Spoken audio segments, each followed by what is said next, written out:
ठीक है, सबसे पहले हम बात करेंगे डिस्कवरी की। ठीक है, इसकी डिस्कवरी कौन किया था? रॉबर्ट ब्राउन नाम के साइंटिस्ट ने किया। ठीक है ना, मेरी बात क्लियर है? किसने किया था? रॉबर्ट ब्राउन नाम के साइंटिस्ट ने किया था। बेटा इसको ब्रेन ऑफ द सेल के नाम से जाना जाता है, ब्रेन ऑफ द सेल के नाम से जाना जाता है। इसके पीछे का रीजन आपको बस इतना ही पता है ना कि इट इज द, बोला ये वो सेल ऑर्गेनेल्स है जो सेल के अंदर होने वाली हर एक्टिविटीज को कंट्रोल करता है। मतलब all the activity which is happen inside the cell it is controlled by nucleus, so it is called brain of the cell. Brain of the cell होता है। ठीक है, बोला ना कि this is the largest cell organelles. ठीक है ना, किसमें होता है? एनिमल, किसमें होगा? एनिमल। और it is the second largest हो जाएगा, सेकेंड लार्जेस्ट सेल ऑर्गेनेल्स होता है। इसके अंदर प्लांट, किसके अंदर होता है? प्लांट। क्लियर है? कोई डाउट नहीं आता? ये नॉर्मल चीज है। बोले जब क्लास 9 स्टैंडर्ड में इसको हम लोग डिस्कस करते हैं ना, तो वहाँ पे बोला जाए कि जो न्यूक्लियस होता है ना बेटा, जब इसके डायग्राम को एक्सप्लेन करें।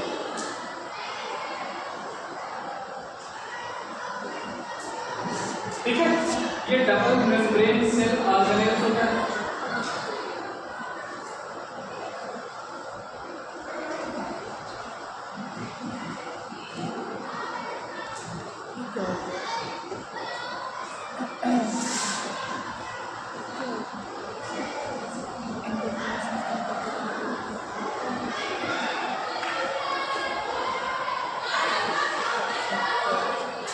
ठीक है,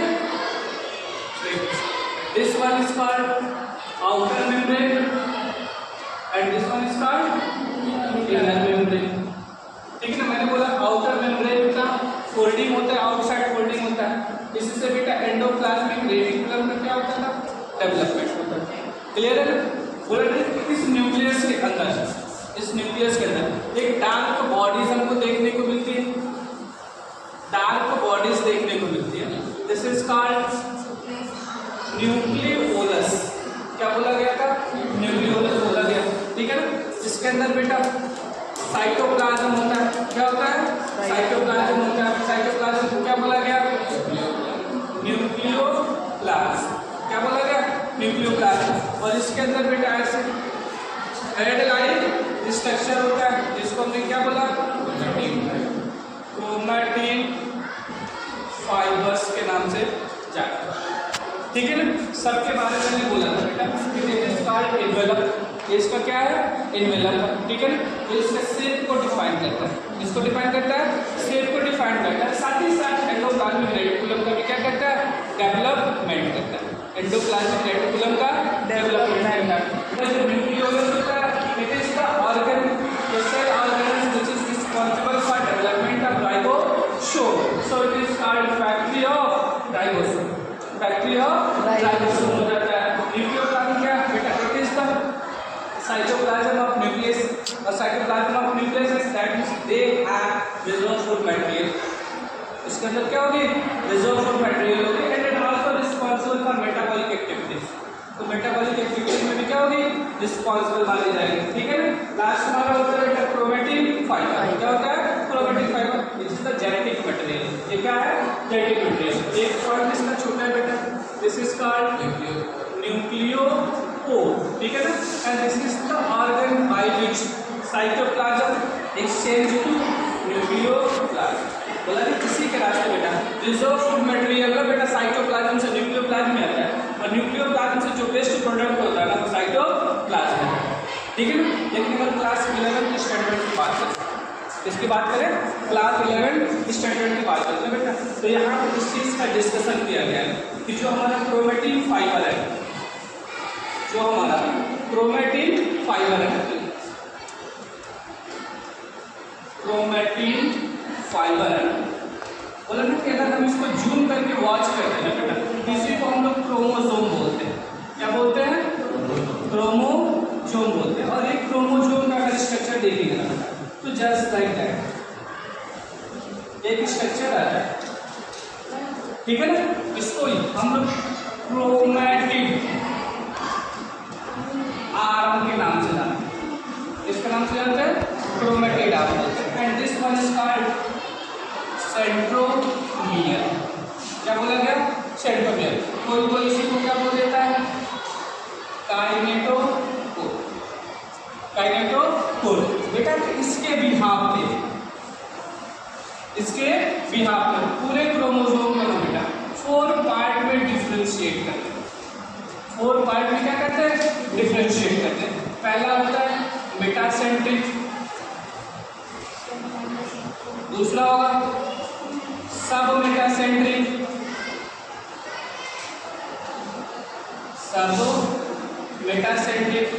तीसरा होगा टीलोसेंट्रिक और चौथा होगा एसेंट्रिक। ठीक है, देखिए सब मेटासेंट्रिक का मतलब होता है ना बेटा कि when centromere present at centre या मिडिल। ठीक है ना, सेंट्रोमियर कहाँ हो? मिडिल में हो। ठीक है ना, मतलब सेंट्रोमियर प्रेजेंट एट मिडिल। ठीक है, अगर हम स्ट्रक्चर की बात करेंगे this is called metacentric. Clear है? कोई डाउट इसमें नहीं? ठीक है ना, लेकिन सब मेटासेंट्रिक का मतलब क्या होता है? स्लाइटली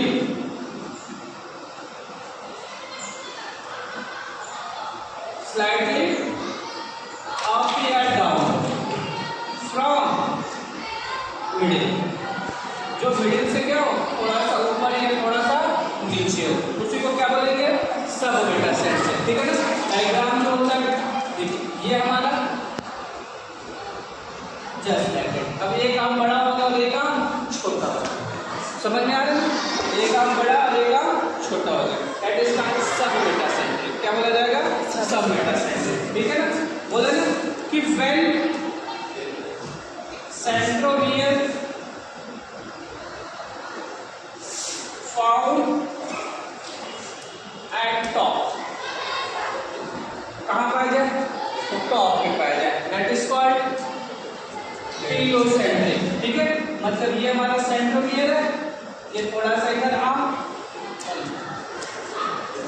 ठीक है ना, that condition is called telocentric. ठीक है ना, एंड व्हेन सेंट्रोमियर अपसेंट, जब सेंट्रोमियर क्या हो जाए? अपसेंट हो जाए, दैट इज कॉल्ड एसेंट्रिक। क्या बोला जाता है? एसेंट्रिक। लेकिन बोला ना बेटा आपको याद रखना है कि जो सेंट्रोमियर है ना, ऐसा बिल्कुल भी नहीं है कि एक क्रोमोसोम में एक ही होता है। ठीक है ना, it is may be more than one.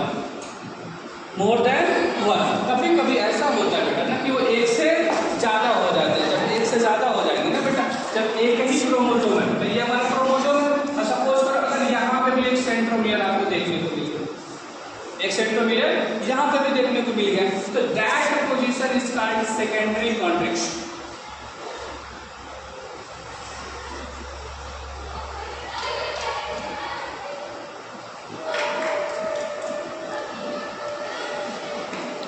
क्या बोला जाता है? सेकेंडरी कॉन्ट्रैक्शन बोला जाता है। और जब सेकेंडरी कॉन्ट्रैक्शन का नंबर बेटा ना एक ही क्रोमोसोम में बहुत ज़्यादा हो जाता है, क्या हो जाता है?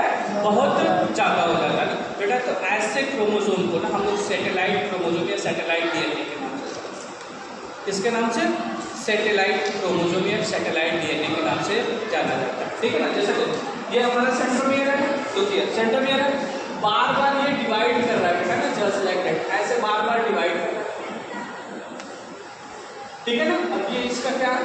सेंट्रोमियर। क्या है? सेंट्रोमियर। समझ में आ रहा है? बोला ना कि हर बार जो क्रोमैटिन सामने वो डिवाइड तो कर रही है, लेकिन सेंट्रोमियर डिवाइड नहीं कर रहा है। क्या डिवाइड कर रही है? क्या डिवाइड कर रही है? क्रोमैटिन आर्म डिवाइड कर रही है, पर सेंट्रोमियर डिवाइड नहीं कर रहा है। तो बेटा it look like a brush, ये किस तरह अपीयरेंस दे रहा है?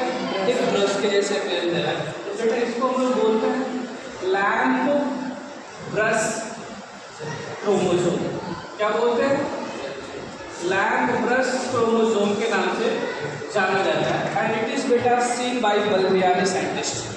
बल्बियानी नाम के साइंटिस्ट ने इसको पहली बार क्या किया था, ऑब्जर्व किया था, इसलिए इसको बल्बियानी क्रोमोसोम्स के नाम से भी जाना जाता है। और ये देखने को मिलता है बेटा ना oocytes of mammalian egg, oocytes of mammalian egg, mammalian egg के oocytes में ये देखने को मिलता है।